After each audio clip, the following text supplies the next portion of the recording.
You need to see this. We planned a 5-day gold prospecting trip in the deserts of California. We had planned to prospect 160 acres for gold. However, all we got was disaster after disaster right from the beginning. Quality Chinese parts.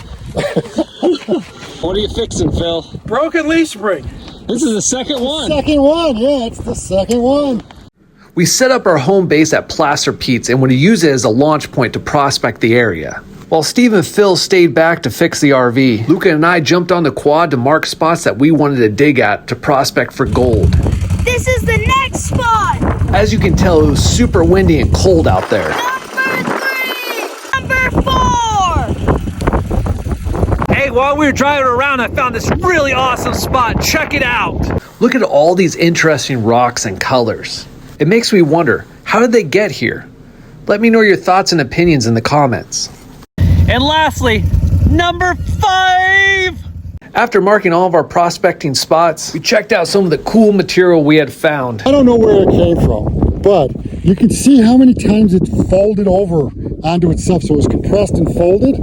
We concluded the day by fixing the RV and mapping out a plan on where we wanted to dig the next few days. A plan is nice and all, but since this is the Trip of Disaster Chris Undertaking edition, these next few days turned out very, very interesting. It's a brisk 32 today. Feels really nice. Really nice.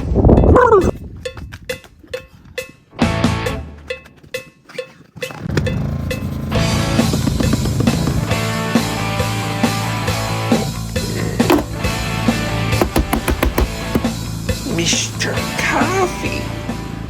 Hey, so today the plan is for day 2 is to test Dig's 10 sites. We originally were only going to do like 6 or 8, but we found so many cool spots. We're like, we need to up this, and now we're going to do 10. So that's what we're going to be doing. Luke is going to be running the quad, moving dirt in between our processing plant and where we're digging. So the plan goes like this. We dig a quarter or a half yard sample from one of our dig sites, classifying it as we go, then transferring that dirt to our home base where we will process it with a water system. Doesn't that sound like the most amazing plan ever? That nothing could go wrong. Nothing at all. Except everything went wrong. Now you might be wondering, why did we go with our wet system instead of the dry washer? Great question. It's because it had just rained and the ground was super wet, and the dry washer does not like wet dirt. However, we learned really quickly that processing wet desert dirt is very messy and uses a lot of water quickly.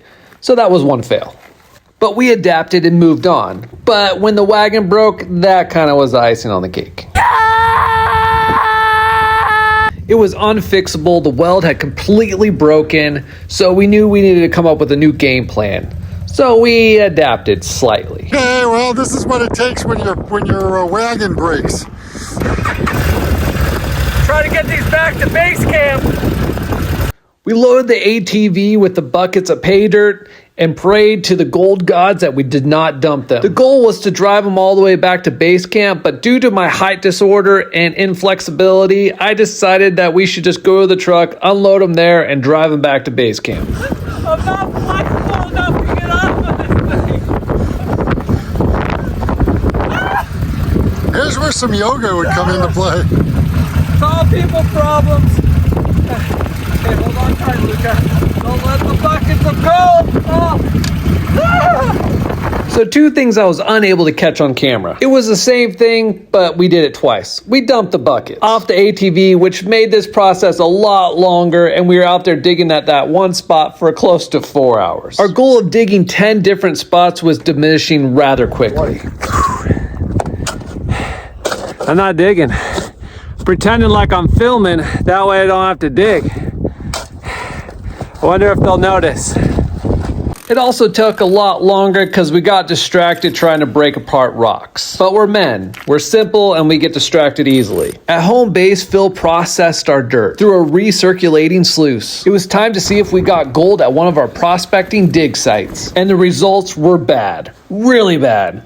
We barely got any gold, definitely not worth the effort or time we had spent there. This hole was a bust. But like a Disney movie full of tragedy, this trip will have a happy ending. For day 3, we worked a spot that was far, far away that had some very interesting clay layers. And a clay snowman even helped us. I switched to processing with the dry washer because I found it much more efficient and effective. We ran a quarter yard, cleaned out the machine, and took the results back to home base. Keep our gear safe, clay snowman. Panned out the concentrates hoping for a lot of gold. And it was just as bad. No gold. Well, a little tiny fleck. But we didn't let it get us down. We split into 2 teams and Lucca and I headed out to a spot we wanted to prospect. It was time to get serious about finding gold. Make sure you hit the subscribe button so you don't miss out on any future gold finding adventures. We picked up the pace because we knew our time was running out. Tomorrow would be our last full day of digging before we headed out. On this side, we have a pumice layer. On this side, we have a clay layer. And right in the middle, there's a cliff where they both intersect but then drop off. So we're going to see if the gold is sitting in this channel. We dug a half-yard sample, cleaned up our results, and headed back to pan it out. And we got gold fly poop. Bad result. But help was on the way. Kevin joined us. He finally arrived. It was Kevin, the chocolate man. We found a random spot to dig and just decided to dig. We set up side by side, moving dirt, digging for gold. We both made holes and Lucca fell asleep in one. That's awkward. And it looks like we found where someone had buried a mistake. And this wasn't at Lake Mead, so... But we dug, we cleaned out our dirt, and we took it back to pan it. As much as I want to cheer on Kevin for a great pan, he's an Eagles fan and he's wearing an Eagles shirt, so it's a little difficult right now. So I'm trying to suppress and have a lot of love and respect for him as he tries to find gold.